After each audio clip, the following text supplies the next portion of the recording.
রাত প্রায় 1টা ছুঁই ছুঁই। অধীর বেলকনিতে দাঁড়িয়ে আছে। প্রায় আধা ঘন্টা ধরে বিছানায় চোখ বন্ধ করে পড়ে থেকেও ঘুমেরা চোখে ধরা দিল না। চোখ বন্ধ করলে শুধু রোশনির মুখটা ভেসে উঠছে। তা এক প্রকার বাধ্য হয়ে ব্যালকনিতে এসে দাঁড়িয়েছে অধীর। সকাল সকালই পিয়া এসে হাজির হয়েছে রোশনির ছোট্ট বাড়িটায়। আর এসেই আয়াসের সাথে দুষ্টুমিতে মেতে উঠেছে। দোস্ত, আর কতক্ষণ? 5 মিনিট করে পাক্কা 45 মিনিট লাগাই ফেললি। এবার তো বের হ। আই এম টায়ার্ড ইয়ার। পিয়া কথাগুলো বলেই ফুস করে নিঃশ্বাস ছাড়ল। রোশনি সেই কখন থেকে ঘরে দরজা দিয়ে ড্রেস পরছে, আর সে চাতক পাখির মতো রোশনির জন্য অপেক্ষা করছে। রোশনি আরো 7 মিনিট পর দরজা খুলে বের হলো। রোশনি বের হতেই পিয়া উঠে দাঁড়ালো। উফ, আল্লাহ বাঁচাইছে বুঝলি। সত্যি বলছি দোস্ত, আর কিছুক্ষণ দেরি করলে আমাকে আর এই দুনিয়ায় পাইতি না। কি করলি বলতো এতক্ষণ ধরে দরজা আটকে? সদ্য বিয়ে করা বউ জামাইয়ে তো এত টাইম নেয় না রোম্যান্স করতে। পিয়ার কথার পিঠে কোনো কথা বলল না রোশনি। কি বা বলবে সে? কি বা বলার থাকতে পারে? এটা বলবে যে কোমরের দাগগুলো যাতে দেখা না যায় তাই সব ড্রেস এক এক করে পরে দেখছিল।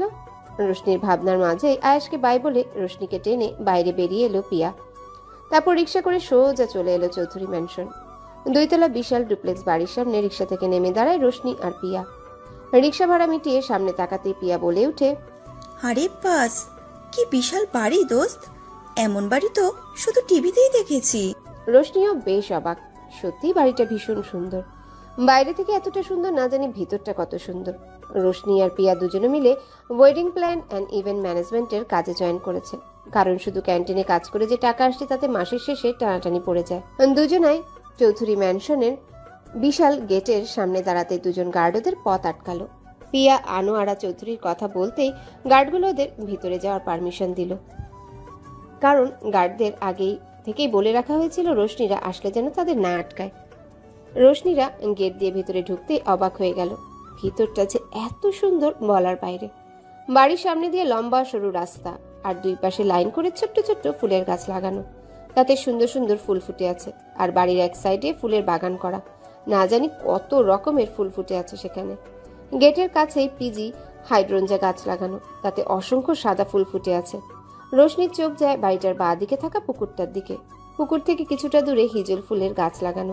বিশাল গাছটাতে যেমন রয়েছে অসংখ্য লাল ফুল, তেমনি গাছের তলায় সুন্দরভাবে ছড়িয়ে আছে অসংখ্য ঝরা ফুল। ফুলের জন্য মাটি দেখা যাচ্ছে না। রোশনির কাছে মনে হচ্ছে মাটিতে কেউ রক্ত লাল আলতা লাগিয়ে দিয়েছে, তাই তো এতটা লাল দেখাচ্ছে।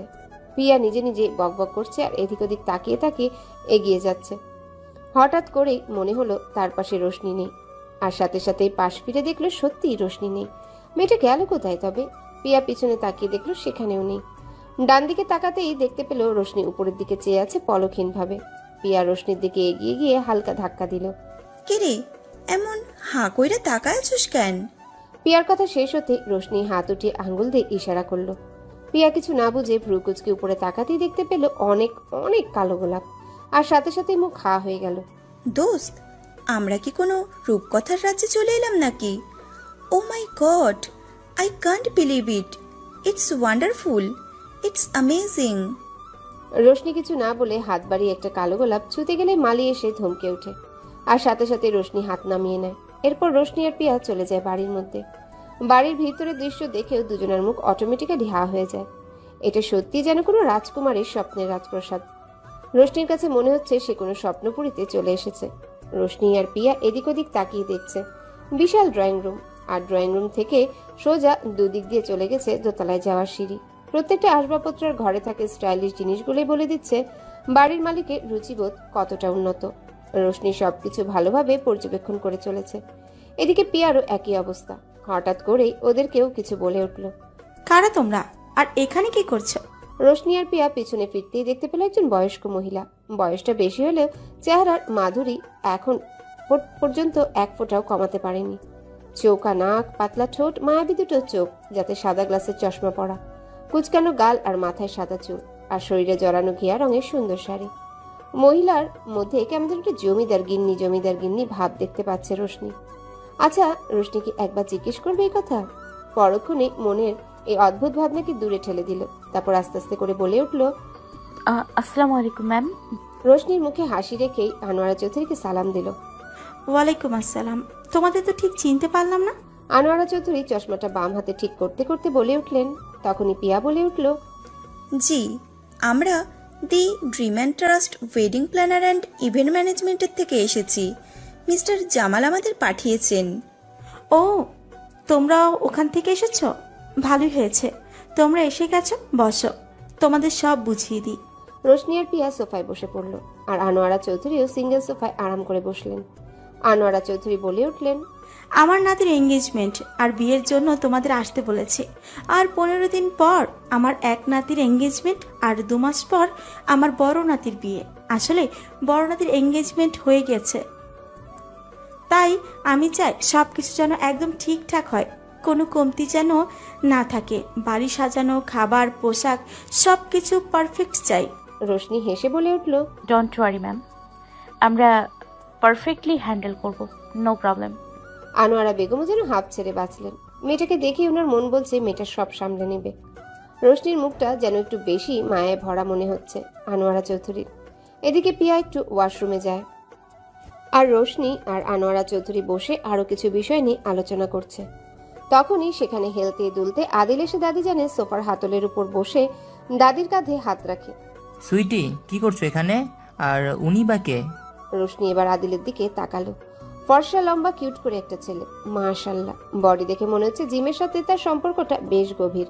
বিয়ে আর এঙ্গেজমেন্টের বিষয়ে আলোচনা করছি, আর ওই মেয়েটা ইভেন্ট ম্যানেজমেন্ট থেকে এসেছে। এই দেখো, এতক্ষণ কথা বললাম আর এখনো পর্যন্ত নামটাই জানা হয়নি। জি, আমার নাম রোশনি। রোশনি মুচকি হেসে বলে উঠল। এভাবেই ওরা কথা বলতে লাগলো, আর আদিলের সাথে মুহূর্তেই ভাব হয়ে গেল।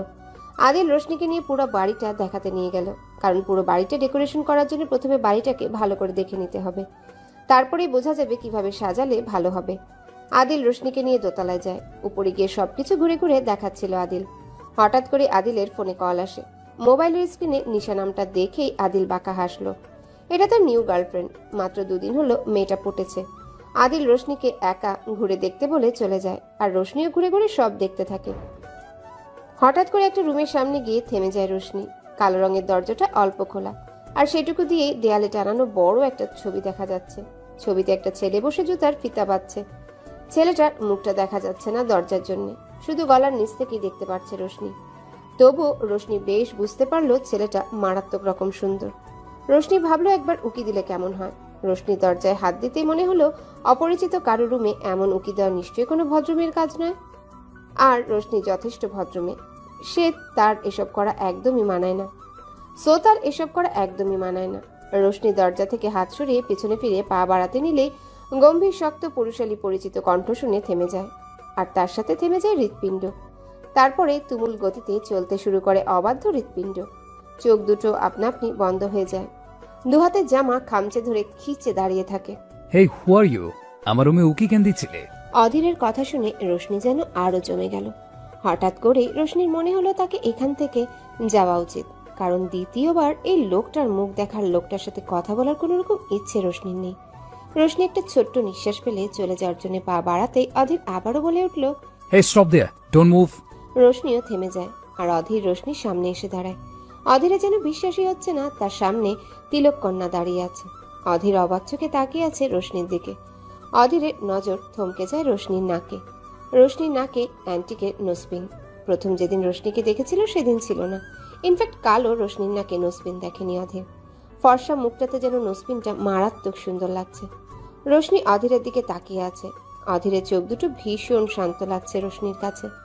অধীরের চুলগুলো সবসময় স্টাইল করে খাড়া করা থাকে, কিন্তু এখন চুলগুলো কি সুন্দরভাবে নিয়ম মেনে কপালে পড়ে আছে, আর চুল থেকে ফোঁটায় ফোঁটায় পানিও পড়ছে। লোকটা কি মাত্রই গোসল করেছে?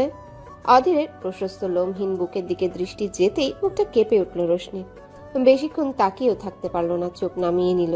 তুমি এখানে কি করছো? রোশনি তবুও চুপ করে দাঁড়িয়ে আছে। এই লোকটার সামনেই আসলেই যে কেন তার সব কথা গলায় আটকে যায় বুঝতে পারে না রোশনি। নিজের করা প্রশ্নের কাঙ্ক্ষিত উত্তর না পেয়ে আবারও মুখ খুলল অধীর। তিলক কন্যা?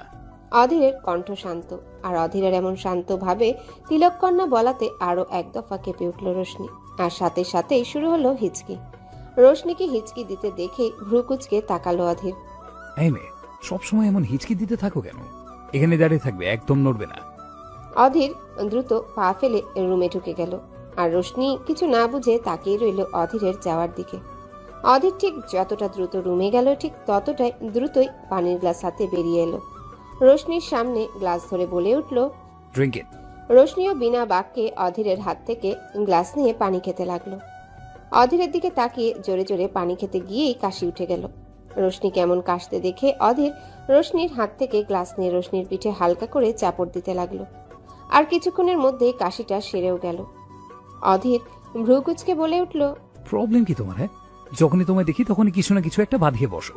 কখনো সেন্সলেস হও, তো কখনো হিচকি দিতে থাকো, আবার কখনো তো কাশতেও শুরু করো। এক্স্যাক্ট প্রবলেম কি বলো তো? আচ্ছা ছাড়ো এসব, এখন বলো তুমি এখানে কি করছো? আমি বিয়ের জন্য এসেছি। রোশনির কথাটা শুনতেই অধীর চোখ ছোট ছোট করে তাকালো ওর দিকে। রোশনি কি বলছে সেটা ঠিক মাথায় ঢুকছে না অধীরের। তুমি বিয়ে করার জন্য এসেছো? কাকে? আমার বিয়ের জন্য না, সাহিল চৌধুরীর বিয়ের জন্য। আমি wedding planning and event management থেকে এসেছি। ওকে, কিন্তু তুমি আমার রুমে উকি দিচ্ছিলে কেন? রোশনি এবার কি বলবে অধীরকে? সে তো এমনি এই রুমটার দিকে তাকিয়েছিল, আর ছবির ওই ছেলেটাকে দেখতেই তো সে উকি দিতে চেয়েছিল। দেয় তো আর নেই। আর রোশনি যদি আগে থেকে জানতো এটা ওই বজ্জাত অধীর চৌধুরীর রুম, তাহলে তো সে কখনো এখানে আসতো না। উকি দেওয়া তো দূরের কথা। রোশনি আমতা আমতা করে বলে উঠল, আমি কোথায় ওকে দিচ্ছিলাম? আমি তো ব্যাস এদিক দিয়ে যাচ্ছিলাম। অধীর বাঁকা হেসে বলে উঠল, কিন্তু আমি যে স্পষ্ট দেখলাম তুমি আমার রুমে উকি দিচ্ছিলে। আমি একদমই উকি দেইনি। হ্যাঁ, উকি দিতে চেয়েছিলাম কিন্তু দেইনি। আচ্ছা, তো কেন উকি দিতে চাচ্ছিলে শুনি? রোশনি আবারও আমতা আমতা করে বলে ওঠে, আমি তো শুধু ছবির ওই ছেলেটার মুখটা দেখতে চাচ্ছিলাম। অধীর ঠোঁটে বাঁকা হাসি রেখে আবারও বলে উঠল, কেন? ছবির ছেলেটাকে দেখে কি করবে? আর ছেলেটার মুখটা দেখোনি, একদিক দিয়ে ভালোই হয়েছে। ছেলেটাকে দেখে যদি প্রেমে পড়ে যেত তখন? রোশনি কিছু বলবে তার আগেই দেখতে পায় অধীর মিটিমিটি করে হাসছে। রোশনি অধীরের এমন হাসি দেখে আর কিছু বলল না। রোশনি অধীরকে এর আগে হাসতে দেখেনি। লোকটার হাসিটা মারাত্মক। রোশনি কিছু না বলে চলে যাওয়ার জন্য পা বাড়ায়। তখনই পেছন থেকে অধীর বলে ওঠে, এই যে তিলককন্যা, তোমার নামটা কিন্তু আজও জানা হলো না। রোশনি কিছু না বলেই মৃদু দৌড়ে সিঁড়ি বেয়ে নিচে চলে এলো। নিচে আসতেই দেখে পিয়া চোখ মুখ ফুলিয়ে দাঁড়িয়ে আছে, কিছুটা রাগান্বিত দেখাচ্ছে ওকে। রোশনিকে আসতে দেখে পিয়া রোশনির হাত ধরে টেনে বাইরে বেরিয়ে আসে, তারপর রিক্সা ডেকে উঠে পড়ে। কি হয়েছে বলবি তো, এমন রেগে আছিস কেন? রোশনির কথা শেষ হতে পিয়া মুখ খুলে বলল, আর বলিস না, একটা সাদা বিলাইয়ের সাথে দেখা হয়েছিল বুঝলি। বেটা সাদা বিলাই হইলে কি হবে, আজ তো একটা খবিস। রোশনি কিছুই বুঝতে পারল না, তবে পিয়া যে ভীষণ বিরক্ত তা তার মুখ দেখেই বোঝা যাচ্ছে। কিছুক্ষণ আগের ঘটনা, পিয়া ওয়াশরুম থেকে বেরিয়ে কিছুটা যেতে কারোর সাথে ধাক্কা লাগে।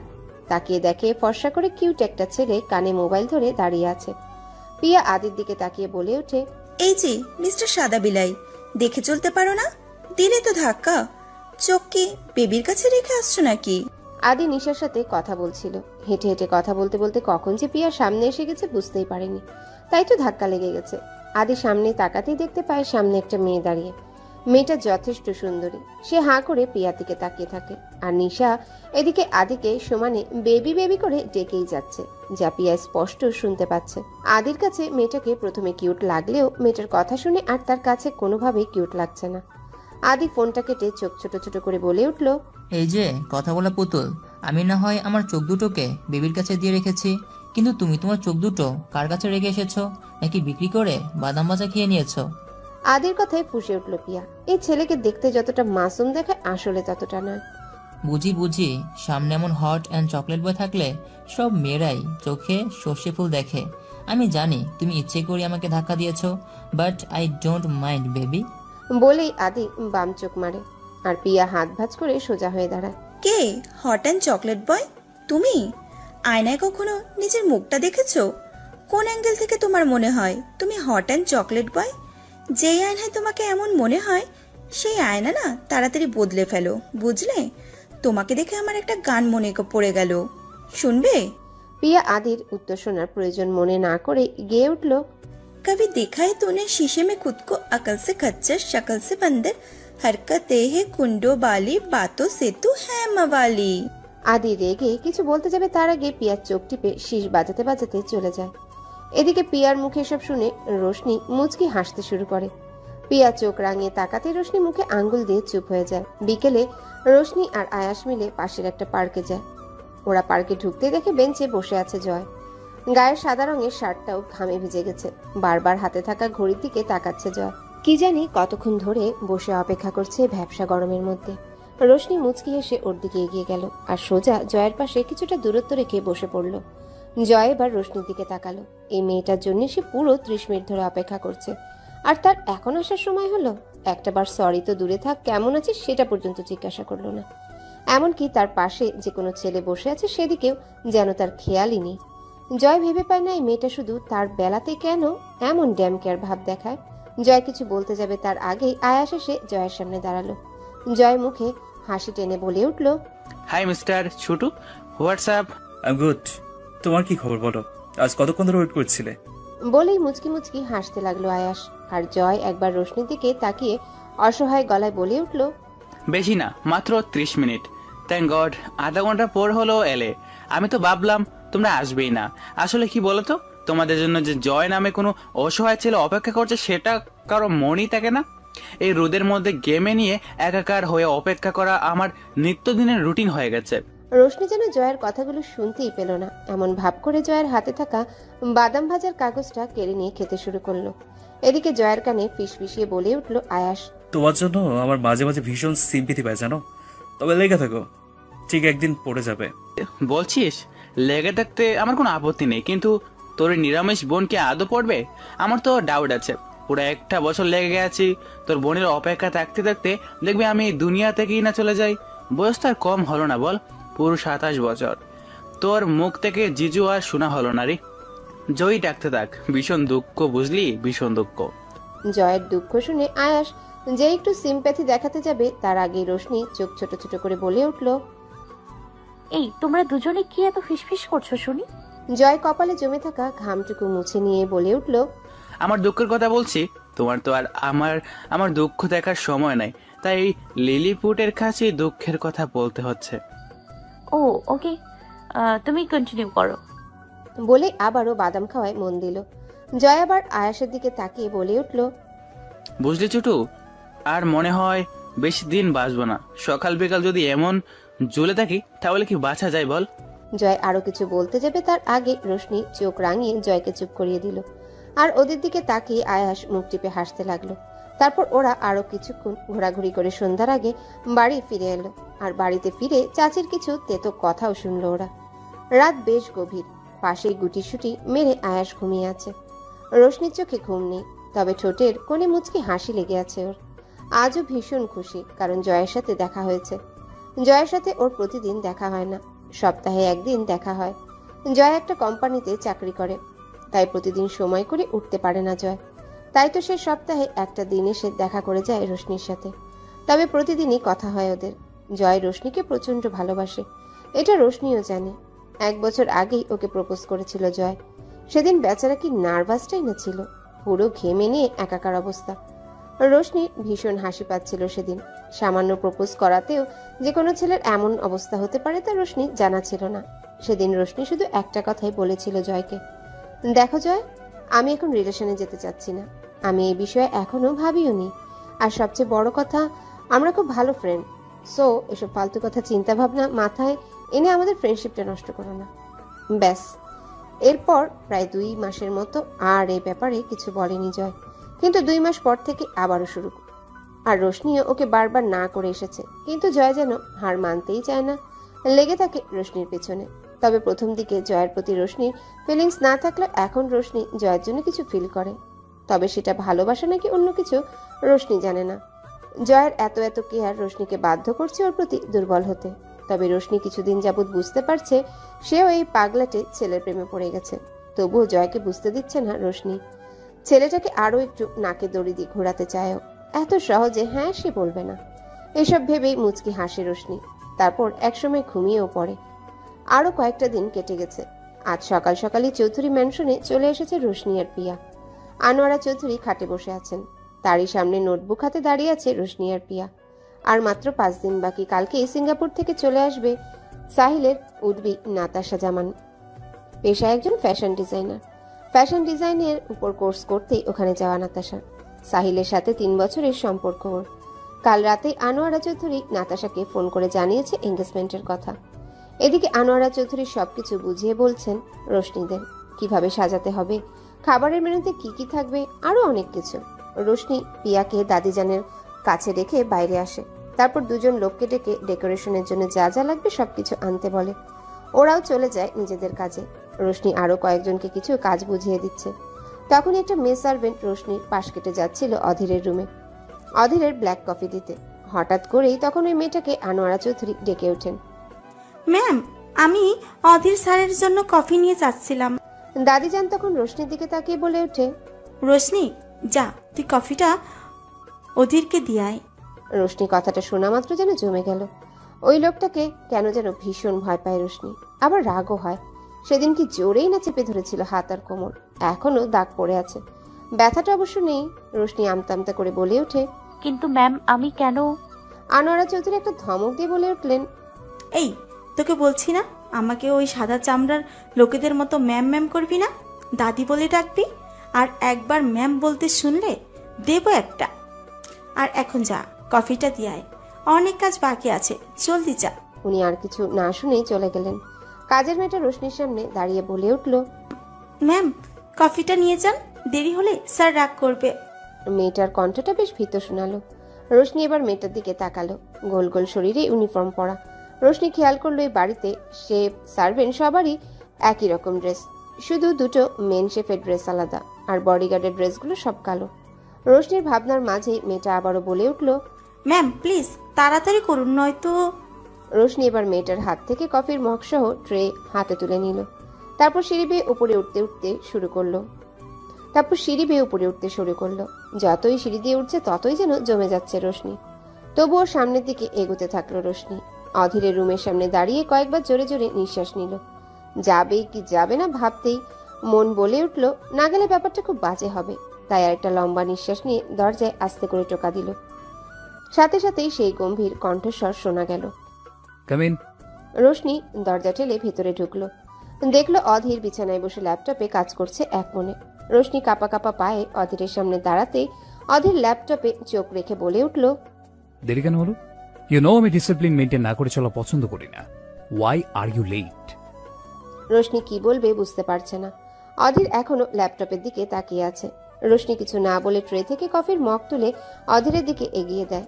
অধীর চোখের সামনে এমন কফির মগ দেখে ভ্রু কুচকালো। এটা কোন ধরনের আচরণ? কিছু না বলে এমন মুখের সামনে মগ ধরে দাঁড়িয়ে আছে। অধীর রেগে কিছু বলতে যাবে তার আগে ল্যাপটপ থেকে চোখ সরিয়ে তাকাতেই দেখতে পায় রোশনি দাঁড়িয়ে আছে। অধীরের কুচকানো ভ্রু দুটো আরো কিছুটা কুচকে গেল। এই সময় অধীর রোশনিকে আশা করেনি, একদমই করেনি। তুমি এখানে কি করছো? অধীরের অতি শান্তভাবে করা ছোট্ট প্রশ্নটা শুনতে আরো এক দফা কেঁপে উঠল রোশনি। রোশনি বুঝতে পারে না এই লোকটার কথা শুনলে কেন এমন কেঁপে উঠে সে। আর ওই গভীর চোখ, উফ, মনে হয় চোখে বিশাল সমুদ্র রয়েছে। আর রোশনি সেই সমুদ্রের গভীরে তলিয়ে যায়। রোশনি যখন নিজের ভাবনায় মগ্ন, তখনই অধীর ওর সামনে হাত উঠিয়ে তুড়ি বাজালো। আর রোশনির হুঁশ আসলো। অধীরের দিকে তাকাতেই দেখতে পেল অধীর ভ্রু কুচকে তার দিকেই তাকিয়ে আছে। অধীর ভ্রু নাচিয়ে বোঝালো সে এখানে কি করছে। রোশনি নিচের দিকে তাকিয়ে কাপা কাপা গলায় কথাগুলো বলল। রোশনির এমন করে কথা বলা দেখে অধীর বাঁকা হাসলো, যেটা রোশনি দেখতে পেল না। রোশনি আর কিছু না বলে চলে যেতে নিলেই অধীর পেছন থেকে বলে ওঠে, স্টপ দেয়ার। যেতে বলেছি তোমায় আমি। এই রুমে ঢুকতে যেমন আমার পারমিশন লাগে, তেমন এই রুম থেকে বের হতেও আমার পারমিশনই লাগে। সো কথাটা শুনেই থমকে দাঁড়িয়ে গেল রোশনি। পেছনে ফিরে জিজ্ঞাসা দৃষ্টিতে তাকালো অধীরের দিকে। অধীর রোশনির সামনে এসে দাঁড়ালো। অধীরের চোখে কালো ফ্রেমের চশমা, এতেই সুন্দর দেখাচ্ছে অধীরকে। অধীর মাঝে মাঝে চশমা পরে। অধীর রোশনির দিকে তাকিয়ে বলে ওঠে, আমি সময়ের পরে কাজ করা পছন্দ করি না, একদমই না। তুমি আমার কফি আনতে পুরো 4 মিনিট লেট করেছো, যেটা আমার পছন্দ নয়। So you should be punished. Late করেছো, শাস্তি পাবে। So ready for punishment? এই লোকটাকে একদমই সুবিধার মনে হয় না রোশনির। ব্যাটা মতলববাজ। রোশনির কাছে সব বিজনেসম্যানকে এটাই মনে হয়। আর তাকে শাস্তি দেওয়ার কি আছে? হ্যাঁ, সে কি এই বাড়ির সার্ভেন্ট নাকি? সে যে অধীরের জন্য কফি এনে দিয়েছে এটাই তো বিশাল ব্যাপার। কোথায় তার জন্য একটা ধন্যবাদ দেবে তা না, উল্টো আবার শাস্তি দিতে চাইছে। ব্যাটা আকড়ু। শাস্তি? আমি কেন শাস্তি পাবো? অধীর বাঁকা হেসে হাত ভাঁজ করে দাঁড়ালো। রোশনি ওর দিকে তাকাতেই বলে উঠল, লেট করেছো, শাস্তি পাবে। So ready for punishment? কিসের পানিশমেন্ট? আমি কি আপনার সার্ভেন্ট নাকি যে লেট হয়েছে বলে আমায় শাস্তি দেবেন? আমি যাচ্ছি। রোশনির সামনে হাঁটা দিতে গেলে অধীর সামনে এসে দাঁড়ায় ওর। রোশনি পাশ কাটিয়ে চলে যেতে নিলে অধীর সরে আবারও রোশনির সামনে দাঁড়ায়। রোশনি ভ্রু কুচকে তাকায়। দেখুন মিস্টার চৌধুরী, আমাকে যেতে দিন। যেতে তো অবশ্যই দেবো মিস তিলককন্যা, তার আগে একটা কাজ করে দাও। রোশনি অনেকটা বিরক্তি নিয়ে তাকালো অধীরের দিকে। এই লোকটাকে এখন আস্ত একটা বিরক্তির ড্রাম বলে মনে হচ্ছে ওর কাছে। ইচ্ছে করছে একে বুড়িগঙ্গায় নোংরা পানিতে ইচ্ছে মতো চুবাতে। লোকটার এমন হুটহাট আচরণ আর কথায় দিন দিন চরম বিরক্ত হচ্ছে সে। সেই সাথে সেদিনে জমে থাকা রাগটাও মাথা চাড়া দিয়ে উঠছে। খাটাস লোক একটা। রোশনি বুঝে গেছে এই লোক না চাইলে সে কিছুতেই এখান থেকে যেতে পারবে না। কি করতে হবে বলুন। রোশনির কথা শুনে বাঁকা হাসলো অধীর। তারপর কোনো ভনিতা ছাড়াই বলে উঠল, আলমারি থেকে একটা ব্ল্যাক শার্ট বের করে আয়রন করে দাও, ব্যাস। অধীরের কথাটা শুনে মেজাজটাই খারাপ হয়ে গেল রোশনি। এই লোক কি ওকে সত্যি সত্যি নিজের পার্সোনাল কাজের লোক ভাবতে শুরু করেছে নাকি? কি? আমি পারবো না। নিজের কাজ নিজে করুন, নয়তো অন্য কাউকে দিয়ে করেন। আমি পারবো না। ওকে, তাহলে আমিও তোমায় যেতে দিচ্ছি না, তুমি বরং দাঁড়িয়েই থাকো। রোশনি এক বস্তা বিরক্তি নিয়ে আলমারির সামনে গিয়ে দাঁড়ালো। আলমারির দরজা খুলতেই দেখতে পেল অনেক জামা কাপড়। রোশনি বেশ অবাক হলো। একটা ছেলের যে এতগুলো জামা কাপড় থাকতে বা লাগতে পারে এটাও জানতো না। আর সবগুলোই ব্র্যান্ডেড। রোশনি অধীরের কথা মতো একটা ব্ল্যাক শার্ট বের করে আয়রন করতে লাগলো। রোশনির মুখে বিরক্তি স্পষ্ট। অধীর তখন খাটে বসে ল্যাপটপে কাজ করছে আর কফির মগে চুমুক দিচ্ছে। আর চোখে রোশনির দিকে তাকালো অধীর। অধীরের চোখ রোশনির পা থেকে মাথা পর্যন্ত স্ক্যান করতে লাগলো। এই ব্যাপারটা অধীর নিজেও বুঝতে পারে না। এটা অধীর চৌধুরীর সাথে যায় না, কোনোভাবেই না। যেখানে মেয়েরা অধীরের দিকে পলকহীন তাকিয়ে থাকে, সেখানে অধীর সাধারণ একটা মেয়ের দিকে এভাবে তাকাচ্ছে। মুহূর্তে অধীরের মন জবাব দিল, এটা কোনো সাধারণ মেয়ে নয়, কিছু তো একটা আছে এই মেয়ের মধ্যে, যা অধীর চৌধুরীর হিংস্র চোখ দুটোকেও মুহূর্তে শান্ত করে দেয়। হৃৎপিণ্ড নামক যন্ত্রণা হঠাৎ করেই কেঁপে কেঁপে ওঠে। খোলা জানালা থেকে হালকা বাতাস এসে রোশনির চুলগুলো ছুঁয়ে দিচ্ছে, আর রোশনি বারবার সামনে আসা চুলগুলো হাত দিয়ে সরিয়ে দিচ্ছে। অধীরের চোখ সেদিকেই নিবদ্ধ। ওর কাছে মনে হচ্ছে এর থেকে সুন্দর আর কিছুই হতে পারে না। রোশনি যখন বিরক্ত হয়ে চোখ মুখ কুচকে চুলগুলো সরিয়ে দিচ্ছে, তখন যেন অধীরের হৃৎপিণ্ডটাও কেঁপে কেঁপে উঠছে। অধীরের চোখ গেল রোশনির কোমরের দিকে। কোমর থেকে টপসটা একটু সরে যেতে লালচে দাগটা দেখা যাচ্ছে। মুহূর্তে অধীরের সেদিনের কথা মনে পড়ে গেল। সেদিন কি খুব বেশি লেগেছিল রোশনির? তারপর নিজের করা প্রশ্নের উত্তর দিল অধীর। হ্যাঁ, অবশ্যই লেগেছিল। এখনো লাল হয়ে আছে পুরো কোমর। নিজের মনে করা প্রশ্ন শেষ হতে অধীরের মনে হলো এটা তার ছোঁয়া। হ্যাঁ, রোশনির কোমরে অধীরের ছোঁয়া। কথাটা মাথায় আসতেই চোখ বুজে নিল অধীর। অধীর বুঝতে পারল তার শরীরটা মৃদু কাঁপছে, হার্টটাও দ্রুত বিট করছে। অধীর চোখ থেকে চশমা খুলে বিছানায় রেখে উঠে দাঁড়ায়। কয়েক পা এগিয়ে রোশনির ঠিক পেছনে গিয়ে দাঁড়ায়। রোশনির কিছু চুল উড়ে এসে অধীরের মুখে পড়ে। সাথে সাথে অধীর চোখ বন্ধ করে নেয়। রোশনির চুলের ঘ্রাণে আরো মাতাল হয়ে যাচ্ছে অধীর। কেমন নেশা নেশা লাগছে অধীরের কাছে। এদিকে রোশনি এক মনে শার্ট আয়রন করছে। অধীর যে তার পিছনে দাঁড়িয়ে আছে সেটা সে খেয়ালই করেনি। রোশনির আয়রন করা শেষ করে আয়রন টেবিলে শার্টটা রেখে পিছনে ঘুরতে গিয়ে অধীরের বুকের সাথে ধাক্কা খায়। রোশনি নিজেকে সামলে নিয়ে চোখ তুলে তাকায়। অধীরকে দেখেই সে চমকে ওঠে। এই লোকটা এখানে কখন এলো সেটাই বুঝতে পারছে না রোশনি। কাজ করে দিয়েছি, এবার আমি যাই। রোশনি কথাটা বলে দ্রুত রুম থেকে বেরিয়ে আসে, আর বাইরে এসে যেন হাফ ছেড়ে বাঁচে। রোশনির মনে হচ্ছিল যেন এতক্ষণ সে সিংহের গুহায় আটকে ছিল। এদিকে অধীর এখনো একইভাবে দাঁড়িয়ে আছে। অধীরের মনে হচ্ছে ধীরে ধীরে সে হারিয়ে যাচ্ছে। এই মেয়েটার সামনে থাকলেই কেমন যেন হয়ে যায় সবকিছু। নিজেকে কেমন মাতাল মাতাল লাগে।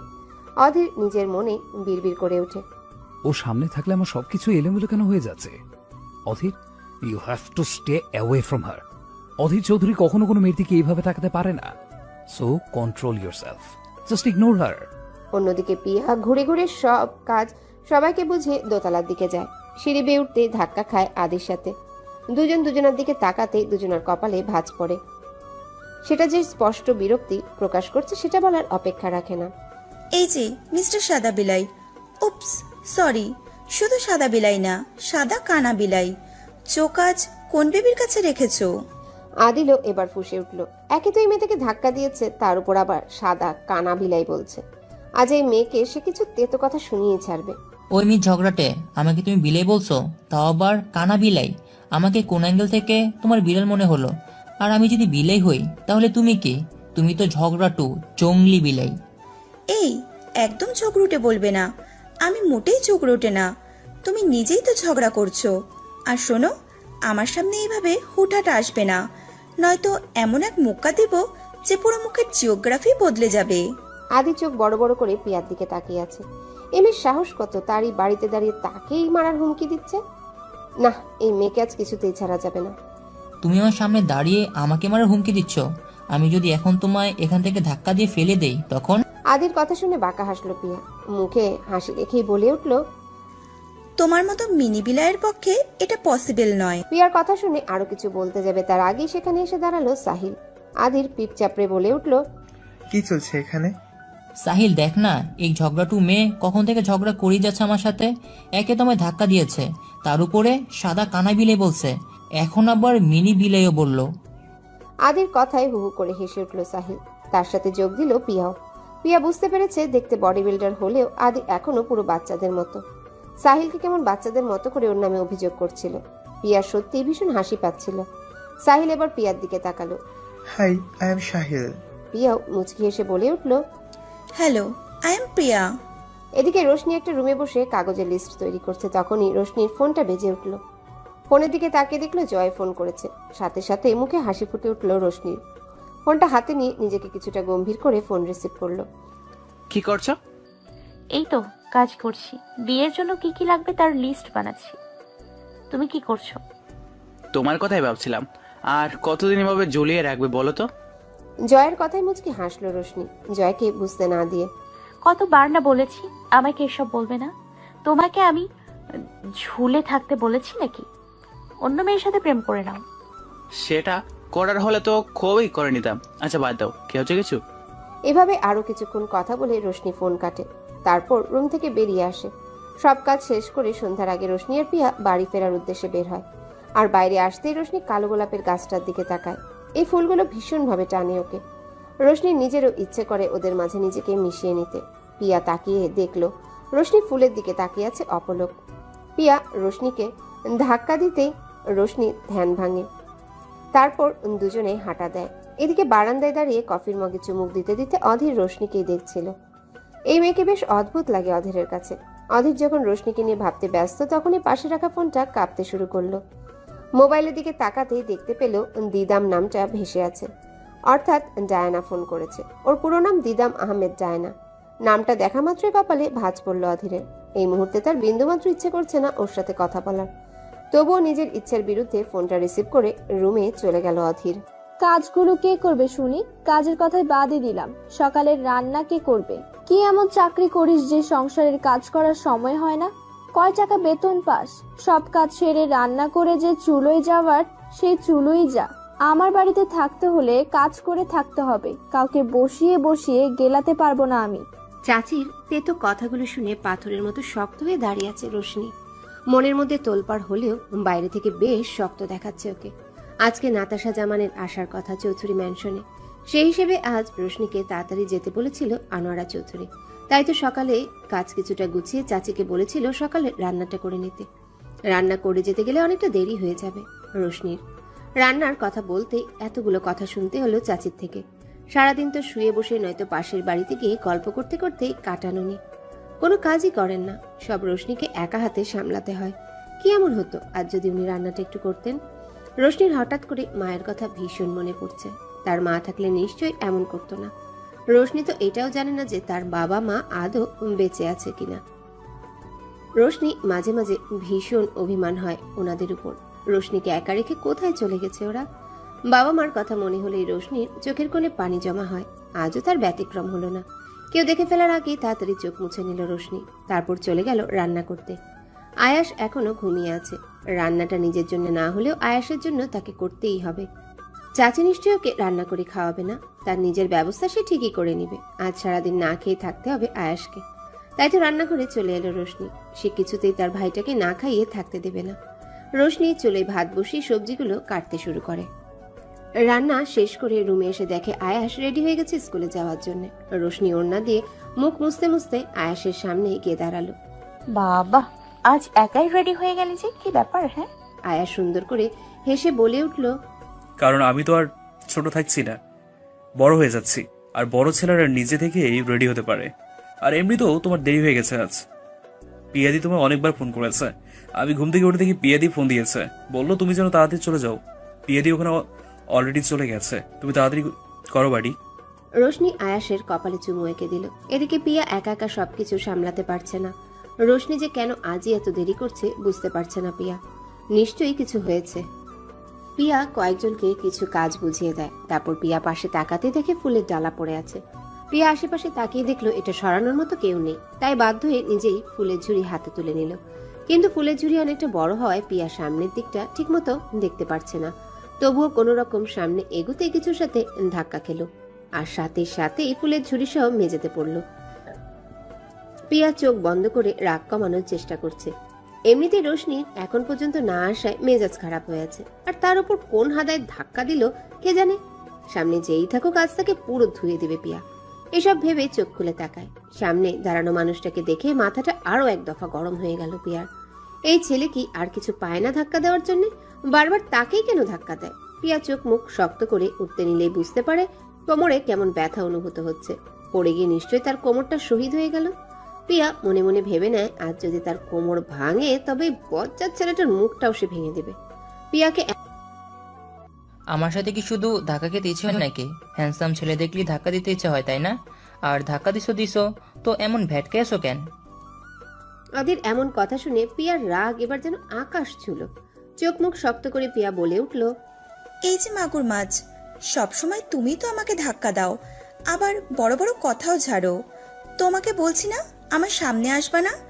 আমার যদি আজকে কোমর ভাঙে, সত্যি কইতেছি তোমার যে কি অবস্থা করব ভাবতেও পারবা না।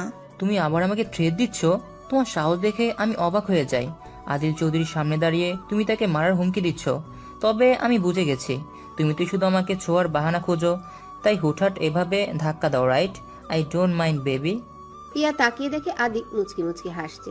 পিয়া চোখ রাঙিয়ে উঠতে গিয়েও ব্যথার কারণে উঠতে পারে না। আদি এবার পিয়ার দিকে হাত বাড়িয়ে দেয়, কিন্তু পিয়া কিছুতেই আদির হাত ধরে উঠবে না। দরকার হয় সে সারাদিন এভাবে বসে থাকবে, তবু এই বাদর ছেলের হাত ধরে সে উঠবে না। নিজেকে কি মনে করে, প্রিন্স চার্মিং? অন্য মেয়েরাই সাদা বিলাইয়ের পিছনে ঘুরলেও পিয়া তাকে কোনোদিন কিছুতেই পাত্তা দেবে না, কিছুতেই না। পিয়ার ভাবনার মাঝে আদি ওকে এক ঝটকায় কোলে তুলে সোফায় বসিয়ে দিল।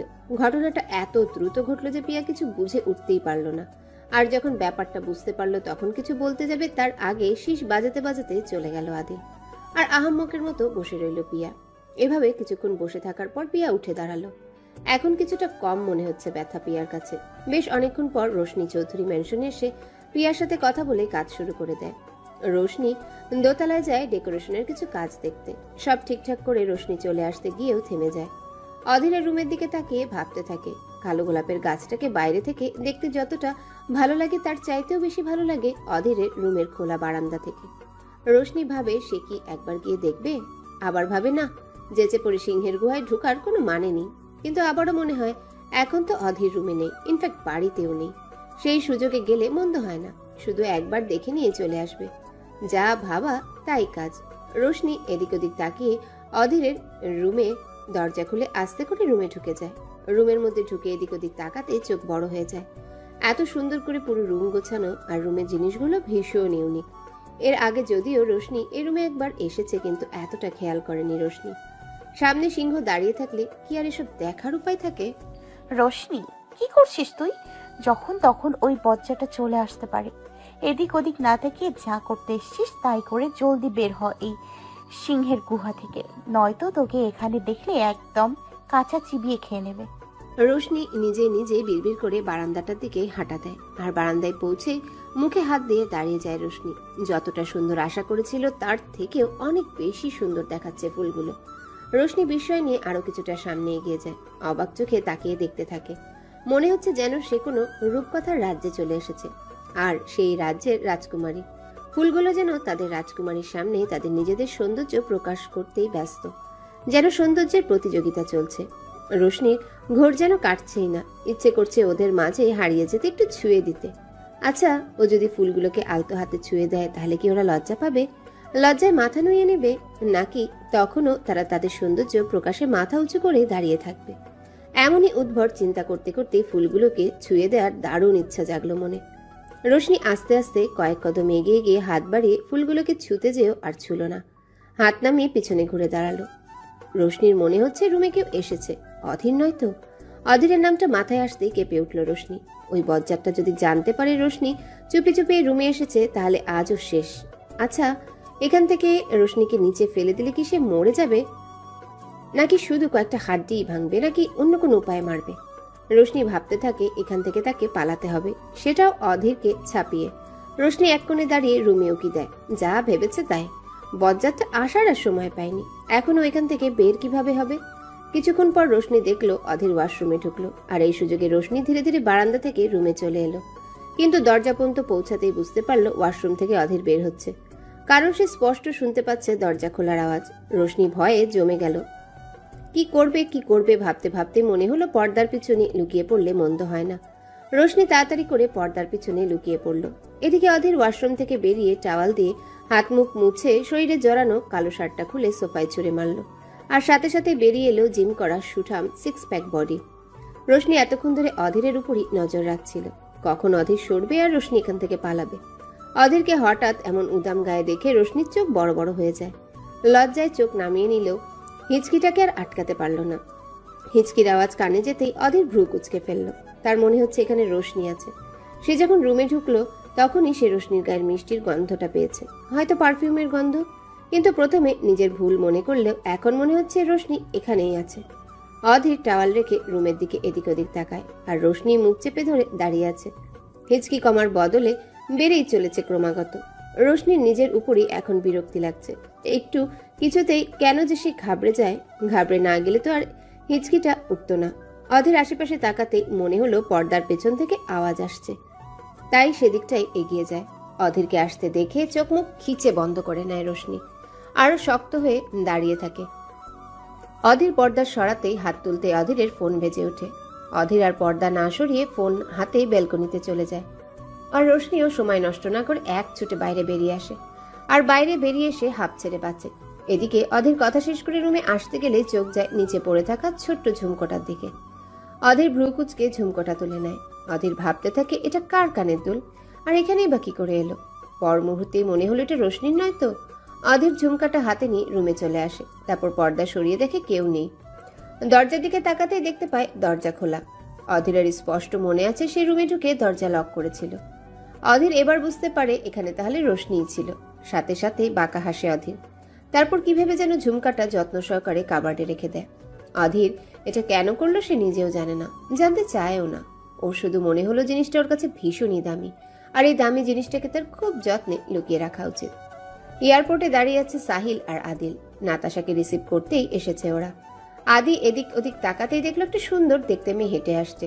আদি তাড়াতাড়ি করে গলায় ঝুলানো সানগ্লাসটা চোখে পড়ে নেয়। মেয়েটা কাছাকাছি আসতে হাত দিয়ে চুলগুলো ঠিক করতে করতে শীষ দিয়ে ওঠে, যাকে বলে ফ্ল্যাটিং শীষ। মেয়েটা মুচকি এসে চলে যেতে নিলেই আদিও সাহিলকে ইশারায় বুঝিয়ে দেয় ওই মেয়েটার দিকে চলে যায়। সাহিল ওর যাওয়ার দিকে তাকিয়ে মুচকি হাসে। সাহিল ভেবে পায় না এই ছেলে এক চুটকিতে মেয়ে পুটিয়ে ফেলে কিভাবে। তার তো নাতাশাকে পটাতে পুরো 1 বছর 3 মাস লেগেছিল, হয়তো এর থেকেও বেশি। সাহিলের ভাবনার মাঝে কেউ একজন দৌড়ে এসে চাপড়ে ধরল সাহিলকে। অন্যমনস্ক সাহিল হঠাৎ আক্রমণে টাল সামলাতে না পেরে কিছুটা পিছিয়ে গেল। পিছনে থাকা পিলারে হাত লাগিয়ে সামনে নিল নিজেকে। ভাগ্যিস পিলারটা ছিল, নয়তো এত লোকজনের সামনে পড়ে গেলে কি বাজে ব্যাপারটাই না হতো। কিন্তু তার থেকেও বাজে ব্যাপার হচ্ছে এতগুলো মানুষের সামনে থেকে এইভাবে জাপটেই বা ধরল কে। সাহিল আশেপাশে চোখ বুলিয়ে দেখলো অনেকেই ওদের দিকে তাকিয়ে আছে। সাহিল মেয়েটাকে সরানোর চেষ্টা করে আস্তে করে বলে উঠল, নাতাশা, এবার তো ছাড়ো, দেখো সবাই এদিকে তাকিয়ে আছে। সাহিলের বুকে লেপ্টে থাকা তরুণীর মধ্যে কোনো ভাবান্তর দেখা গেল না। সে আগের ন্যায় সাহিলের বুকে লেপ্টে রইল। এয়ারপোর্টের কৌতূহলী চোখগুলো আস্তে আস্তে ওদের দিক থেকে সরে গেল। তবুও ছাড়া পেল না সাহিল। সাহিল আর সরাতেও চাইল না। নাতাশা না চাইলে ওকে এখন কোনোভাবেই সরানো যাবে না। তখন দেখা যাবে বাড়ি পর্যন্ত তাকে এভাবেই জড়িয়ে নিয়ে যাবে এই মেয়ে। বাড়ি ভর্তি মানুষের সামনে যাচ্ছে তা এক অবস্থা তৈরি হবে। তার থেকে এখানে এভাবে থাকাটাই বেটার মনে হচ্ছে সাহিলের কাছে। এই মেয়েটা এমনই, সহজে তো হাক করতেই চাইবে না, আর যদি তারা একবার হাক করার ইচ্ছে মাথায় চাপে তাহলে এমনই করে। আর এতগুলো বছর দুজনে আলাদা থাকায় দুজনের প্রতি মায়াটাও যেন চক্রবৃদ্ধি হারে বেড়েছে। সাহিল বুঝতে পারছে নাতাশার শরীর মৃদু কাঁপছে। সেই সাথে বেড়ে চলেছে নিঃশ্বাসের গতি। সাহিল নাতাশাকে আরো একটু শক্ত করে বুকের সাথে মিশিয়ে নিল। এক হাত নাতাশার মাথার পিছনে রেখে আলতো গলায় বলে উঠল, রিল্যাক্স নাতাশা, এত অস্থির হওয়ার কিছুই নেই। আমি আছি তো তোমার কাছে, শান্ত হও সোনা। সাহিলের কথায় কিছুটা স্বাভাবিক হলো নাতাশা, কিন্তু তবুও সাহিলকে ছাড়ল না। এতক্ষণে আদিও এসে গেছে, আর ওদের দুজনকে এভাবে দেখে সাহিলকে হালকা ধাক্কা দিল আদি। তারপর বলে উঠল, বাবা আস্তে নাস্তে রোমান্স শুরু। ভাবি বলছি সবার সামনে রোমান্স না করে বাড়িতে নিজেদের বেডরুমে করলে ব্যাপারটা ভালো হতো না? আর তাছাড়া আমার মতো মাসুম বাচ্চা দেবরের সামনেও তো এসব করা ঠিক না, তাই না? আদির কথা শুনে সাহিলের বুক থেকে মুখ তুলল নাতাশা। ডান হাতে চোখের চশমাটা ঠিক করে আদির কান টেনে ধরল। তবুও সাহিলকে ছাড়ল না। সাহিলকে সাইড থেকে জড়িয়ে ধরে আদির কান টেনে ধরল নাতাশা। তারপর মিষ্টি শাসনের সুরে বলে উঠল, তবে রে বাজে, তুমি মাসুম বাচ্চা, যে হারে প্রেমের সমুদ্রে ভাসছ, কবে জানি বাচ্চার বাপ হয়ে যাও, ঠিক নেই। সে আবার নিজেকে বাচ্চা মনে করে। তুই কি ভাবিস তোর কোনো খবর রাখি না আমি? দিনে কত মেয়ের সাথে ফ্ল্যাটিং করিস তারও হিসাব আছে আমার কাছে। আদি নিজের কান ছাড়তে ছাড়তে বলে উঠল, উফ আপু কি করছো? আমি কি এখনো সে বাচ্চাটি আছি নাকি যে তুমি আমার কান ধরে মলে দিচ্ছ? দেখো সবাই কেমন করে দেখছে। দেখুক, তাতে আমার কি? I have no problem. আর তোর যদি প্রবলেম থাকে তাহলে ইটস ইয়োর প্রবলেম। আমি এখন কান ছাড়ছি না। আপু প্লিজ, সরি সরি সরি ভাবি। ভাবি তুমি তো মিষ্টি ভাবি, তাই না? বলো, দেখো ওই মেয়েগুলো আমার এই অবস্থা দেখে মিটমিট করে হাসছে। আদির কথা শুনে কান ছেড়ে বাহুতে একটা চাপড় দিল নাতাশা। আদি আর নাতাশার এমন খুনসুটি দেখে মুচকি হাসছিল সাহিল। ওরা এমনই, আগেও যেমন ছিল এখনো তেমনই আছে, কোনো পরিবর্তন হয়নি। এসবের মাঝেই পাশ থেকে একটা মেয়ে কথা বলে উঠল, আরে ইয়ার, আমিও এসেছি। আমার দিকেও তো কেউ তাকাও। ভেবেছিলাম তোমাদের সারপ্রাইজ দেব, কিন্তু তোমরা তো আমার দিকে নজরে দিচ্ছ না। মেয়েটার গলা শুনতেই ওরা সামনে তাকালো। এতক্ষণ ওরা দিদামকে খেয়ালই করেনি। দিদাম যে আজই আসবে সেটাও তো ওরা জানে না। দিদামকে দেখে সাহিল মুচকি হাসলেও আদি মুখ গোমরা করে দাঁড়ালো। এই অতি স্টাইলিশ মেয়েটাকে কিছুতেই পছন্দ হয় না তার। কি দেখেছে তার ভাই এই মেয়েকে বিয়ে করতে রাজি হয়েছে কে জানে। সাহিল নাতাশাকে ছেড়ে দিদামের দিকে এগিয়ে গিয়ে হাঁক করলো, হোয়াট এ প্রেজেন্ট সারপ্রাইজ, তুমি যে আসছো বলনি তো। দিদাম চোখ থেকে সানগ্লাসটা নামিয়ে বলে উঠল, তোমাদের সবাইকে সারপ্রাইজ দিয়ে চলে এলাম। আগে থেকে বললে কি সারপ্রাইজ হতে তোমরা, তাই না বলে চলে এলাম। আর ইউনিভার্সও এটাই চায়। দিদামের কথা শুনে আদির চাপা গলায় নাতাশাকে বলে উঠল, এই যে শুরু হলো ইউনিভার্স, ইউনিভার্স এটা চায়, ইউনিভার্স ওটা চায়। উফ রিডিকিউলাস, কি করে সহ্য করো বলো তো এই মেয়েকে? ইরিটেট করে ছাড়ে একদম। নাতাশাও চাপা গলায় ফিসফিসিয়ে বলে উঠল, এতদিন ধরে একা একা সহ্য করতে হাঁপিয়ে গেছি আমি, তাই নিয়ে চলে এলাম। আমি একা কেন সহ্য করব? নাতাশা আরো কিছু বলবে তার আগে দিদাম হেসে বলে উঠল, হেই আদি, হোয়াটসঅ্যাপ? আদি বিরস মুখে বলে উঠল, আর হোয়াটসঅ্যাপ আপ এখন ডাউন হয়ে গেছে। আদির কথা শেষ হতেই তুমুল গতিতে দিদাম বলে উঠল, হোয়াট হ্যাপেন আদি? ব্রেকআপ হয়ে গেছে নিশ্চয়ই। ডোন্ট ওয়ারি, আমি তোমাকে রেকি পাঠাবো। পজিটিভ এনার্জি পেলে সব ঠিক হয়ে যাবে। আদি মেকি হেসে বিড়বিড় করে বলে উঠল, তাহলেই হয়েছে। হে আল্লাহ, এই মেয়েকে আর ওর এই ইউনিভার্সকে সহ্য করার ক্ষমতা দাও আমায়। আদির মুখের অবস্থা দেখে সাহিল মুচকি হাসলো। আদি যে কেন দিদামকে সহ্য করতে পারে না কে জানে। মেয়েটা তো অতটাও খারাপ না, দেখতেও যথেষ্ট সুন্দরী, স্টাইলিশ। আর সবচেয়ে বড় কথা অধীরের হবু বউ। অধীর নিজের থেকেই ওকে সিলেক্ট করেছে, সেখানে অন্য কারোর কি বলার থাকতে পারে। ড্রয়িং রুমে বসে আছে আনোয়ারা চৌধুরী, তার পাশে দাঁড়িয়ে আছে পিয়া আর রোশনি। আনোয়ারা চৌধুরী ওদের বলছেন কি ফুল লাগবে, কোন কাপড় দিয়ে সাজাতে হবে, আর ওরা দুজন সেগুলো শুনে কাগজে লিখে রাখছে। তখনই সেখানে ফোনে কথা বলতে বলতে সিঁড়ি দিয়ে নামতে লাগলো অধীর। পরনে একটা 3/4 প্যান্ট আর অ্যাশ কালারের ফুলহাতা গেঞ্জি, পায়ে বাসায় পরা স্লিপার। অসম্ভব সুন্দর দেখাচ্ছে অধীরকে। রোশনি অধীরের দিকে এক পলক তাকিয়ে চোখ নামিয়ে নিল। অধীর সিঁড়ি থেকে নামতে নামতে কথা বলতে বলতে রোশনির দিকে তাকালো। রোশনি তখন নিচের দিকে তাকিয়ে আছে। অধীর ভালো করে খেয়াল করতে দেখলো রোশনির বাম কানে দুল নেই। অধীর এবার নিশ্চিত হলো ওটা তাহলে রোশনিরই দুল, আর রোশনি তার মানে ওর রুমে গিয়েছিল। অধীর ফোন কেটেও রোশনির দিকে তাকিয়ে সোজা দাঁড়িয়ে আছে। আনোয়ারা চৌধুরী রোশনিকে উদ্দেশ্য করে ডেকে উঠল, রোশনি। ওনার ডাকে তৎক্ষণাৎ রোশনি বলে উঠল, জি দাদি। বুঝতে পেরেছিস কি বললাম? জি দাদি, আপনি চিন্তা করবেন না, সবকিছু আপনার কথা মতোই হবে। অধীর আজ জানতে পারল তিলক কন্যার নাম। এতদিনে নামটাও জানা হয়নি ওর। অধীরের ভাবনার মাঝে কেউ দৌড়ে এসে অধীরকে জড়িয়ে ধরল। হঠাৎ এমন হওয়ায় অধীর সহ সবাই চমকে গেল। অধীর ভ্রুকুচকে তাকাতেই বুঝতে পারলো এটা দিদাম। এদিকে রোশনি আর পিয়াও ভ্রুকুচকে তাকিয়ে আছে ওদের দিকে। রোশনির কাছে মেয়েটাকে 1 নম্বরের অসভ্য আর বেশরম মনে হচ্ছে। একে তো শরীরে একটুখানি কাপড়, তার উপর সবার সামনে কেমন জড়িয়ে ধরে আছে। মেয়েটাকে কেন জানি পছন্দ হলো না রোশনির। অধীর বাঁকা চোখে একবার রোশনির দিকে তাকালো। রোশনিকে ভ্রুকুচকে তাকাতে দেখে তড়িঘড়ি দিদামকে বুক থেকে সরিয়ে দিল অধীর। অধীর বেবি কেমন আছো বলো? দিদামের মুখে বেবি ডাক শুনে চোখ বড় বড় হয়ে গেল রোশনির। এত বড় দামড়া ছেলেকে কোন দিক থেকে বেবি মনে হচ্ছে সেটাই ভাবছে রোশনি। পেট ফেটে হাসিও পাচ্ছে। মুখ টিপে হেসে অধীরের দিকে তাকাতেই দেখে অধীর চোখ রাঙিয়ে ওর দিকেই তাকিয়ে আছে। সাথে সাথে হাসি চেপে সোজা হয়ে দাঁড়ায় রোশনি। অধীর এবার রোশনি থেকে চোখ সরিয়ে দিদামের দিকে তাকায়। তুমি যে আজ আসছো বলনি তো আগে? কাল রাতেও যখন কথা বললাম তখনও তো বললে না। দিদাম একগাল হেসে বলে উঠল, তোমার সারপ্রাইজ দেবো দেখে বলিনি বেবি। ইউ নো হোয়াট, তোমার এই সারপ্রাইজ মুখটা দেখতে আমার যে কতটা ভালো লাগে সেটা বলে বোঝাতে পারবো না। দিদাম আবারও অধীরকে জড়িয়ে ধরতে যাবে তার আগেই আনোয়ারা চৌধুরী সোফা ছেড়ে উঠে দাঁড়ালেন। ওনার দিকে নজর যেতে দিদাম ছুটে গিয়ে ওনাকে জড়িয়ে ধরল। কেমন আছে গ্রাম্মা? আনোয়ারা চৌধুরীও আলতো হাতে জড়িয়ে ধরলেন। টুকটাক কথা বললেন দিদামের সাথে। তখনই নাতাশা এসে ওনার পায়ে সালাম করতে ঝুঁকতে উনি নাতাশার হাত ধরে দাঁড় করালেন। তারপর আদুরে গলায় বলে উঠলেন, সে অভ্যাসটা এখনো গেল না তোর। কতবার বলেছি পায়ে হাত দিয়ে সালাম করবি না। নাতাশা মুচকি এসে ওনাকে জড়িয়ে ধরল। এসব ছাড়ো দাদি, আগে বলো কেমন আছো, কত মিস করেছি তোমায়। আনোয়ারা চৌধুরীও মুচকি এসে নাতাশাকে জড়িয়ে ধরলেন। মেয়েটার মধ্যে মায়ার অভাব নেই। নাতাশাকে তিনি খুবই পছন্দ করেন, কিন্তু দিদামকে তেমন একটা পছন্দ না ওনার। নেহাত অধীর নিজে পছন্দ করেছে, তাই তিনি কিছু বলতে পারছেন না। নয়তো এই মেয়ের সাথে অধীরের বিয়ে তিনি কিছুতেই দিতেন না। নাতাশা দাদিকে ছেড়ে অধীরের সামনে গিয়ে দাঁড়াতে অধীর হাত বাড়িয়ে দিল, আর সাথে সাথে নাতাশা অধীরের বুকে হামলে পড়ল। অধীর নাতাশার মাথায় হাত রাখতেই নাতাশা বলে উঠল, ভেবেছিলাম তোর সাথে কথাই বলবো না।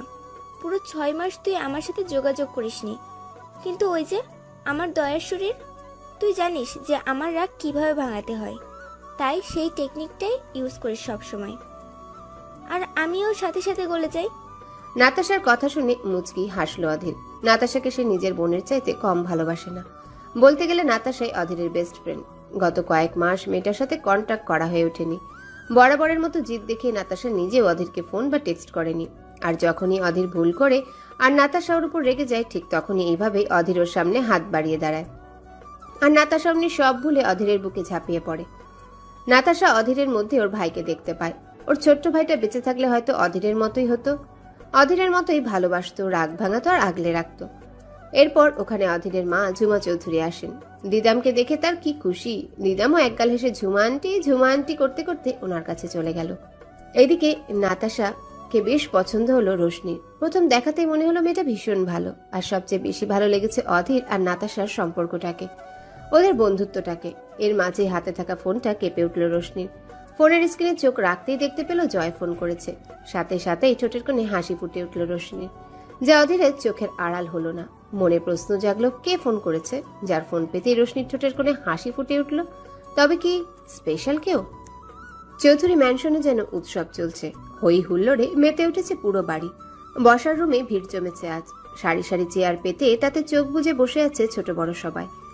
এর অবশ্য একটা কারণও আছে। আর 2 দিন পর যেহেতু এঙ্গেজমেন্ট, তাই আজ থেকে শুরু করে দিয়েছে রূপচর্চা। পেডিকিউর থেকে মেনিকিউর সব চলছে পুরো দমে। বাদ যায়নি ছেলেরাও, এমনকি আনোয়ারা চৌধুরীও। এই বয়সে কি আর এসব মানায়? তবু নাতি নাতনিদের জেদের কাছে হার মানতেই হলো। মুখে কি সব লাগিয়ে দিচ্ছে কে জানে, আবার চোখের উপর শশাও কেটে দিয়েছে। এই রূপচর্চার আইডিয়াটা আদিলের। বাড়িতে এঙ্গেজমেন্ট হবে, পার্টি হবে, আর তারা রূপচর্চা করবে না? সবাইকে তো সুন্দর দেখাতে হবে নাকি? সবাইকে আইডিয়ার কথা বলতেই সবাই সম্মতি জানায়। তবে সাহিলকে মানাতে একটু কষ্ট হয়েছে ওর, কিন্তু অধীরকে বলার সাহসই হয়নি কারো। সবাই মুখে ফেস প্যাক লাগিয়ে চুপচাপ চেয়ারে গায়ে লিয়ে বসে আছে। পুরো ড্রয়িং রুম জুড়ে পিনপতন নীরবতা। পিয়া আর রোশনি এদের অবস্থা দেখে মিটিমিটি হেসে নিজেদের কাজে লেগে গেল। অন্যদিকে অধীর নিজের রুমে বসে ল্যাপটপে কাজ করছে। অধীর কোল থেকে ল্যাপটপ সরিয়ে উঠে দাঁড়ালো। শরীরটা কেমন ম্যাচ করছে। 1 কাপ কফির প্রয়োজন এখন। অধীর গায়ে থাকা টি শার্টের হাতা গোটাতে গোটাতে রুমের বাইরে এলো। পুরো বাড়ি এতটা নীরব কেন বুঝতে পারছ না অধীর। তার বাড়ির লোকজনের এত শান্ত কবে থেকে হয়ে গেল? এখানে তো অল টাইম কোনো না কোনো ড্রামা চলতেই থাকে, তাহলে আজ এত নিশ্চুপ কেন? অধীর সেদিকে পাত্তা না দিয়ে সিঁড়ি দিয়ে নিচে নামতে লাগলো। ড্রয়িং রুমের দিকে চোখ যেতেই ভ্রু কুচকে তাকালো অধীর। সবাইকে এমন মুখে ফেস প্যাক লাগিয়ে চুপচাপ বসে থাকতে দেখে আরো কিছুটা কুচকে গেল ভ্রু। ওদের দিকে 2 কদম এগিয়ে আসতে চোখ গেল দাদি আর সাহিলের দিকে। এবার যেন অবাক হলো অধীর। এরা দুজনেও যে এদের সাথে যোগ দিবে সেটা ভেবেই দীর্ঘশ্বাস ফেললো অধীর। এদিকে কারো পায়ের আওয়াজ পেয়ে আদি এক চোখ থেকে কাটা শশা সরিয়ে তাকালো। অধীরকে সামনে ভ্রু কুচকে দাঁড়িয়ে থাকতে দেখে ব্যাককল হাসলো। অধীর কিছু না বলেই কিচেনের দিকে পা বাড়ালো, আর আদি আবারও আগের ন্যায় চোখে শশা দিয়ে বসে রইল। অধীর রান্নাঘরে এসে দেখে রোশনি দাঁড়িয়ে আছে, আর একজন শেফকে কি কি রান্না হবে তার মেনু বলে দিচ্ছে। অধীরকে রান্নাঘরে দেখে ভ্রু কুচকালো রোশনি। এক পলক তাকিয়ে সামনে থেকে স্টাফকে উদ্দেশ্য করে বলে উঠল, বাইরে সবজি রাখা আছে, আপনি ওগুলো নিয়ে আসেন। আর কিছু সবজি ফ্রিজে রাখবেন, আর দাদির জন্য সবজি নিয়ে নরম খিচুড়ি করবেন। লোকটা মাথা নেড়ে চলে গেল সেখান থেকে। রোশনিও চলে যেতে নিলে অধীর সামনে এসে দাঁড়ায়। রোশনি ভ্রু কুচকে তাকাতেই অধীর পকেটে হাত ঢুকিয়ে সোজা হয়ে দাঁড়ায়।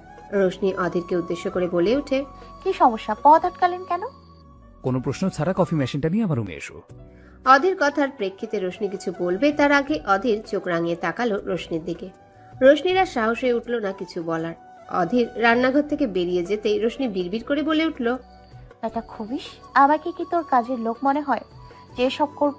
নিজের কাজ নিজে করতে পারিস না? বেটা গোমরা মুখ, একটু হেসে কথা বললে কি দুনিয়া উল্টে যাবে? অসহ্য। এরপর কফি মেশিন হাতে নিয়ে চলে গেল অধীরের রুমে। কয়েক কদম এগিয়ে গিয়ে টেবিলের উপর শব্দ করে কফি মেশিনটা রাখলো। শব্দটা কানে যেতেই অধীর ভ্রু কুচকে তাকালো রোশনির দিকে। রোশনি যে যথেষ্ট বিরক্ত সে বিষয়ে বিন্দুমাত্র সন্দেহ নেই অধীরের, তবে সেদিকে খুব একটা ভ্রুক্ষেপ করল না। রোশনি মেশিন রেখে চলে যেতে নিলেই অধীরের কথায় থেমে গেল। 1 কাপ কফি করে তারপর যাও। রোশনির মাথাটা এবার ধপ করে জ্বলে উঠল। এই লোকটা যে একটা আস্ত পাজি সে ব্যাপারে নিশ্চিত রোশনি। আর এই ছেলে যে তাকে পার্মানেন্ট চাকর ভেবে নিয়েছে সে ব্যাপারেও কোনো দ্বিধা নেই রোশনি। এই লোক যা বলবে তাই করতে হবে নাকি তাকে? করবে না, কিছুতেই করবে না। এই, আপনি কি আমাকে সত্যি সত্যি আপনার নকরানি ভাবতে শুরু করেছেন নাকি? যদি এমন ভেবে থাকেন তাহলে মাথা থেকে এগুলো ঝেড়ে ফেলেন, বুঝলেন? আমি এখানে এঙ্গেজমেন্টের অ্যারেঞ্জমেন্ট করতে এসেছি, আপনার কফি বানাতে বা আপনার কাজ করে দিতেন। তো নিজের কফি নিজে বানিয়ে খান। রোশনির কথা শুনে মুহূর্তে চোখ দুটো লাল হয়ে গেল অধীরের। তার মুখের উপর এতগুলো কথা বলে দিল এই মেয়ে। যেখানে অধীর চৌধুরীর মুখের উপর কথা বলার সাহস কারণেই সেখানে পিচ্চি মেয়ে তার সামনে দাঁড়িয়ে উঁচু গলায় কথা বলছে। ব্যাপারটা সত্যিই ভয়ানক। এই মেয়ের সাহস দিন দিন বেড়ে যাচ্ছে। প্রথম তো মুখ থেকে কথাই বের হতো না তার, আর এখন সে কথার ঝুড়ি নিয়ে বসেছে। এই মেয়ে এখনো অধীরকে ভালো মতো চেনেনি। চিনলে এতগুলো কথা বলার সাহস নিশ্চয়ই এই মেয়ে করতো না। অধীর দাঁতে দাঁত চেপে রোশনিকে বলে ওঠে, 3 মিনিটের মধ্যে যেন আমি কফি পাই, নয়তো আমি কি করতে পারি তোমার ধারণা তো নেই। You have just 3 minutes and your time starts now. কথাটা বলেই অধীর বারান্দায় চলে গেল। আর অধীরের এমন শান্ত থ্রেটে ভয়ে জমে গেল রোশনি। লোকটা রেগে গেলে কি ভয়ঙ্কর লাগে দেখতে, বিশেষ করে চোখ দুটো। রোশনি ভয়ে ভয়ে কফি বানাতে শুরু করে। এদিকে অধীর বারান্দা থেকে এসে দেখে রোশনি বিড়বিড় করে কিছু একটা বলছে। অধীর ভ্রু কুচকে তাকায় ওর দিকে। রোশনি কফি বানিয়ে মগে নিয়ে পিছনে ফিরতেই দেখে অধীর ভ্রু কুচকে দাঁড়িয়ে আছে। চোখ দুটো আগের থেকেই শান্ত দেখাচ্ছে এখন। অধীর রোশনির দিকে তাকিয়ে আছে। অধীর কিভাবে তাকাতে দেখে রোশনি বিড়বিড় করতে করতে অধীরের দিকে কফির মগটা এগিয়ে দেয়। অধীর কফির মগের দিকে তাকিয়ে আবারও রোশনির দিকে তাকায়। আমার রুমে দাঁড়িয়ে বিড়বিড় করে কথা বলার অনুমতি নেই। অধীরের কথা শুনে রোশনি চোখ তুলে তাকায়। তারপর আবারও বিড়বিড় করে বলে ওঠে, এখন বিড়বিড় করেও কথা বলা যাবে না, অসহ্যকর লোক একটা। রোশনিকে আবারও বিড়বিড় করে কিছু বলতে দেখে অধীর আরো কিছুটা ভ্রু কুচকে বলে ওঠে, আবারও? আর কি বললে বিড়বিড় করে? রোশনি অধীরের কথা শুনে সোজা বলে উঠল, অ্যাকচুয়ালি কফিকে জিজ্ঞেস করছিলাম প্রথম থেকেই ও এত তেতো নাকি অধীর চৌধুরীর সাথে থেকে থেকে তেতো হয়ে গেছে। রোশনি বিরক্তি মাখা মুখ করে অধীরের হাতে কফি মগ ধরিয়ে হনহনিয়ে চলে গেল। আর অধীরের যাওয়ার দিকে চোখ রাঙিয়ে তাকিয়ে রইল। রোশনি নিচে নামতেই দেখলো নাতাশা দাদির সাথে কথা বলছে। রোশনিকে দেখতেই আনোয়ারা চৌধুরী রোশনিকে ইশারায় কাছে ডাকলেন। রোশনিও মুচকি এসে ওদের দিকে এগিয়ে গেল। রোশনি ওদের কাছে যেতেই নাতাশার মিষ্টি গলায় বলে উঠল, ও কে গো দাদি? কি ভীষণ মিষ্টি দেখতে। তোমার নাম কি গো গুড়িয়া? নাতাশার এমন মিষ্টি কথায় খানিকটা লজ্জা পেল রোশনি। নিজেকে সামলে মুচকি হেসে বলে উঠল, জি ম্যাম, আমার নাম রশনি। তোমার মতোই তোমার নামটাও মিষ্টি, কিন্তু আমি তোমায় গুড়িয়া বলেই ডাকবো। আর ম্যাম কি? হ্যাঁ, নাম ধরে ডাকো, নয়তো আপু বলে ডাকো। এই ম্যাম টেমে আমার পোষায় না। নাতাশার কথায় ফিক করে হেসে ফেলল রোশনি। মেয়েটা আসলে ভীষণ ভালো আর সেই সাথে মিশুক। নাতাশাকে ভীষণ পছন্দ হয়েছে রোশনির। এদিকে কাল ছুটি, তাই আজকে সব কাজ সেরে ফেলতে হবে। আর পরশুদিন এঙ্গেজমেন্ট পার্টি, তাই আজকে কাজের চাপও বেশি। সব কাজ গুছাতে গুছাতে প্রায় সন্ধ্যা হয়ে এসেছে। রোশনির এখনো কিছু লিস্ট করতে বাকি। এদিকে কিছুক্ষণ আগে পিয়াকে ওর এক কাজিন এসে নিয়ে গেছে। রোশনির বেশ সমস্যা হয়ে যাচ্ছে একা সব সামলাতে। রোশনি সব কাজ গুছিয়ে দাদির রুমের দিকে হাঁটতে থাকে। তখনই রোশনির ফোনে কল আসে। রোশনি ফোন রিসিভ করে বলে ওঠে, জি, রোশনি বলছি। শুনুন, কালকের মধ্যে মিষ্টি পাঠিয়ে দেবেন চৌধুরী ম্যানশনে। আর মিষ্টির প্যাকেটগুলো যেন পূর্ণ থাকে, যেন বক্সের অর্ধেক মিষ্টি দিয়ে আর বাকিটা ফাঁকা রেখে প্যাকেট বেশি করবেন না। হ্যাঁ, আপনারা বড়লোক দেখলেই এমন করেন, প্যাকেটের ওজন বাড়িয়ে টাকা খাওয়ার ধান্দা। আর শুনুন, মিষ্টি সিএনজি করে পাঠালেই হবে, অন্য কোনো গাড়ির দরকার নেই। আরে বললাম না, অন্য কোনো গাড়িতে পাঠাতে হবে না, যা বলছি তাই করুন। আর মিষ্টি যদি খারাপ হয় বা ওজনে কম হয় তবে একটা টাকাও দিব না, বলে দিলাম। আচ্ছা, এখন রাখছি।